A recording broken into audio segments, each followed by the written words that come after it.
Mapagpalang araw mga kataba. Yan, umorder ako sa online ng mga gamit sa bahay. Ito ay mga kapaki-pakinabang. Yung binabanggit ko na hindi ako basta-basta gumagastos ng hindi kailangan at kailangan na talagang palitan. Na instead na bumili tayo ng mas mahal, tumitingin din kami sa iba. Tulad nitong screen. O yan, di ba mga kataba? Yan o. Yan, malalagyan na yung, papalitan ko na yung aming sa bintana namin. No? Kasi malaking bagay yung screen. Bukod sa alikabok, yung mga insekto. Yan. Siguro 2 bintana yung malalagyan nito. O, more on ano to mga kataba, affordable tong mga in-order ko to. So, yan. At kasi pag umu-order yung anak ko, tinitignan niya muna yung review. Kaya nakakatulong yung review bago tayo bumili o mag-order sa online. Tignan muna natin yung review ng mga previous na nakabili na.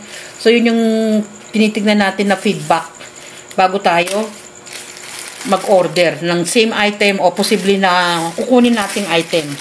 So yun yung mga tips na nakukuha ko na rin kasi itong anak ko minsan suki na rin pero sinasaway ko sila pag hindi kailangan yung mga ino-order. Yan. Una yung screen. Sumunod naman ito. Yan.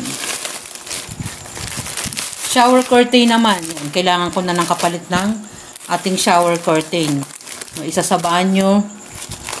At isa naman sa CR. Yan. Kasi yearly mga kataba, halos nagpapalit na ako ng mga dapat palitan.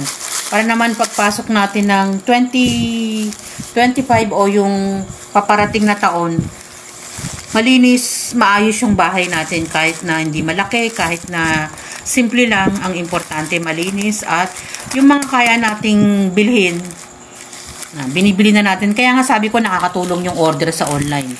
Kasi aminin man natin at hindi, nakakamenos na tayo dyan. After ng shower curtain, eto naman. Yan. Kasi inaalalayan ko baka masira yung laman. Ito ay para sa wall. Papalitan ko rin yung aming mga sira-sira ng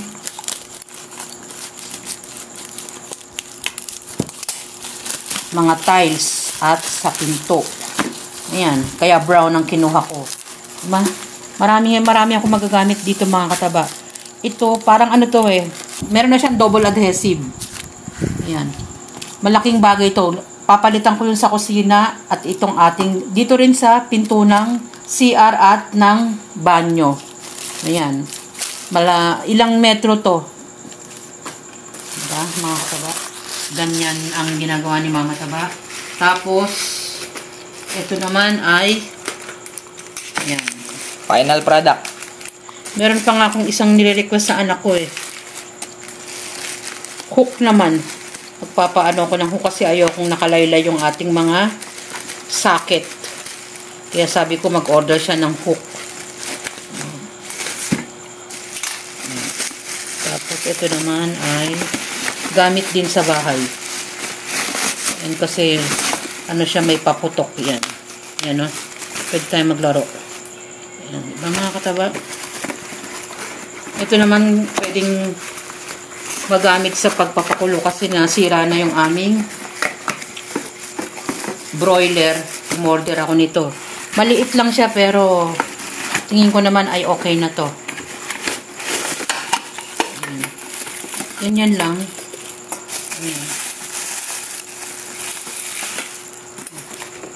Hindi siya ganun kalaki. Maliit lang. Pero hindi tayo masyadong gumagamit ng matagal na pagpapakulo. Yung mga baka lang naman mga kataba yung madalas kong pinapakulo ng matagal.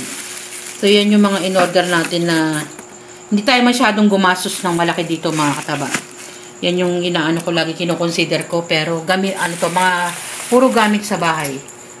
Yan mga kataba. At sa mga susunod na araw, magagamit na yan. Ingat kayo at salamat sa panunood.